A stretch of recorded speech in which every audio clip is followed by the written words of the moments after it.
राधे राधे। आज की इस वीडियो में हम गोपाष्टमी की पूजा विधि पर बात करेंगे। कार्तिक मास के शुक्ल पक्ष की अष्टमी को गोपाष्टमी के नाम से जाना जाता है। ऐसी मान्यता है कि इस दिन भगवान कृष्ण गाय चराने के लिए पहली बार वन में गए थे। इस दिन गौ माता की उनके बछड़े के साथ पूजा की जाती है। आज की वीडियो में हम जानेंगे कि गौ माता की पूजा कैसे करें। अगर हमें असली गाय ना मिले, गाय बड़े बड़े शहरों में नहीं मिल पाती है पूजा करने के लिए, तो ऐसे में हम कैसे घर पर ही पूजा करें। तो चलिए वीडियो को शुरू कर लेते हैं।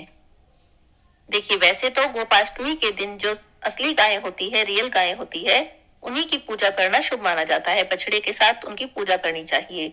लेकिन अगर किसी कारण से ना मिले तो आप घर पर भी पूजा कर सकते हैं।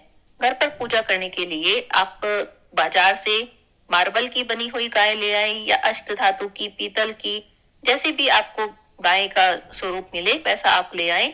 और ध्यान रखें कि गाय बछड़े के साथ होनी चाहिए। अकेली गाय नहीं लानी है, बछड़े के साथ लानी है।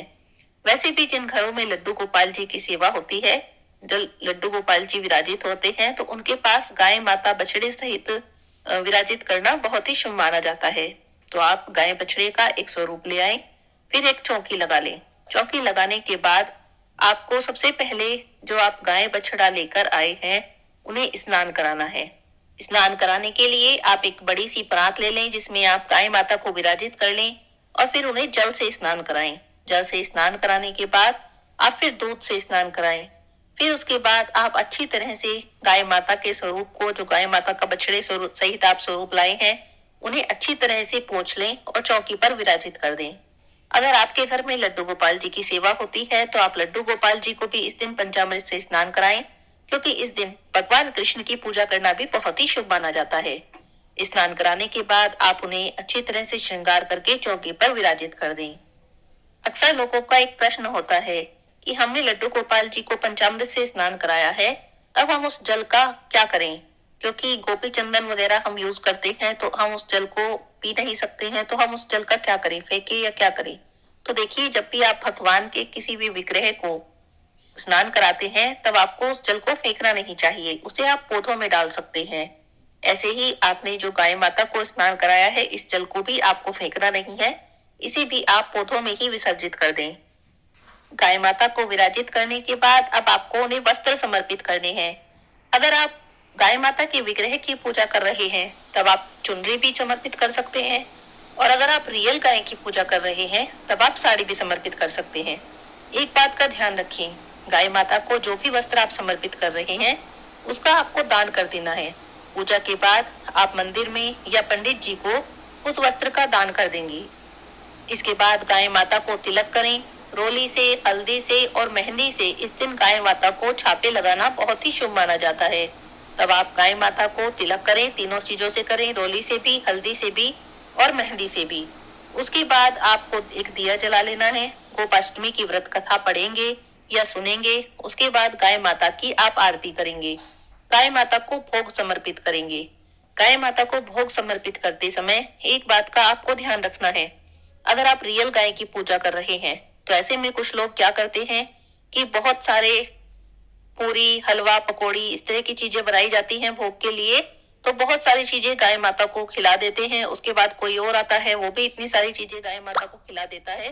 तो ऐसा बिल्कुल भी ना करें, क्योंकि ऐसा करने से गाय माता का जो स्वास्थ्य है वो खराब हो जाता है, गाय माता बीमार हो जाती है। तो आप भोग समर्पित करें, लेकिन थोड़ा थोड़ा। साथ ही साथ गाय माता को आप हरा चारा खिला सकते हैं या हरी सब्जियां जैसे होती हैं उन्हें खिला सकते हैं, तो उससे गाय माता का स्वास्थ्य भी खराब नहीं होगा और भोग भी समर्पित हो जाएगा। अगर आप पत्थर की गाय की पूजा कर रहे हैं तो आप लड्डू गोपाल जी को भी भोग समर्पित करें, गाय माता को भी भोग समर्पित करें, और उसके बाद उस भोग को आप प्रसाद रूप में ग्रहण कर सकते हैं। गोपाष्टमी के दिन गाय माता को आप अपनी श्रद्धा के अनुसार कुछ श्रृंगार की सामग्री भी भेंट करें।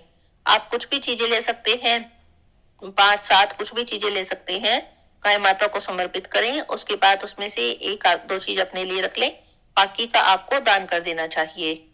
एक और बात, गोपाष्टमी के दिन गाय माता को घंटी भेंट करना बहुत ही शुभ माना जाता है, तो आप गाय माता को घंटी जरूर भेंट करें। गाय माता की परिक्रमा करें, और अगर आपका सौभाग्य है कि आप रियल गाय की सेवा कर रहे हैं, रियल गाय की पूजा कर रहे हैं, तब कुछ दूर तक उनके पीछे पीछे चले। ऐसी मान्यता है कि ऐसा करने से सफलता के मार्ग खुलते चले जाते हैं।